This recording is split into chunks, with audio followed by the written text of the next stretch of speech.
नमस्कार दर्शक बंधु मु प्रशांत मा न्यूज चैनल को आपन समस्त को स्वागत करुच्ची। तेज चलतु आज दिन मुख्य खबर उपर नजर पकेवा। दर्शक बंधु लुटि नेले 15 लाख टंकार मद। हाँ दर्शक बंधु जी जेते पाइला मद बोतल नहीं कि दौड़ी पलैले। हाँ दर्शक बंधु यही घटनाटी घटी धर्मशाला थाना अंतर्गत कंटीगड़िया मौज गांधी छक ठारे नूतन भाव खोलवा विदेशी मद दुकान आज विपुल परिमाण में मद को स्थानीय अंचल किसी लोक लुटि नहीं। शनिवार दुकान पूजा करा आज मद स्टक करा बेले आसंता काली खोला जाइथांता, मात्र खोलिबा आगुरु दुकान खाली हो जाइछि। प्राय 15 लाख टंकार मद लुट होइतिबा कुहा जाउतिबा बेले पुलिस विपुल मद जबत करछि। 2 जन को थाना रे अटक रखा जाइछि। सूचना अनुसार गांधी छकठारे मद दुकान खोलिबा पई नीलाम धरितिबा व्यवसायी जनक प्रस्तुत हेउतिले कंटीगड़िया क्षेत्रपाल सुंदुरिया आदि पंचायतर जनप्रतिनिधि और पंचायतवासी याकू पूर्व विरोध करि आसुतिले।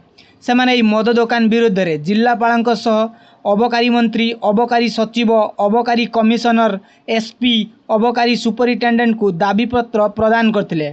सरकारक नियम अनुसार ठिपी बंद मद दुकान जातीय राजपथ ठारू अति कम रे 220 मीटर एवं पंचायत आरड़ी रास्ता ठारू 50 मीटर दूर रे स्थापन करा जिवा कथा, किंतु प्रस्तावित दुकान जातीय राजपथ ठारू मात्र 140 मीटर एवं पंचायत आरड़ी रास्ता ठारू केवल 10 मीटर दूर रे खोलिबा को योजना करा जाइतिबारु यह नियम विरोधी बोली लोक माने अभियोग करचंती।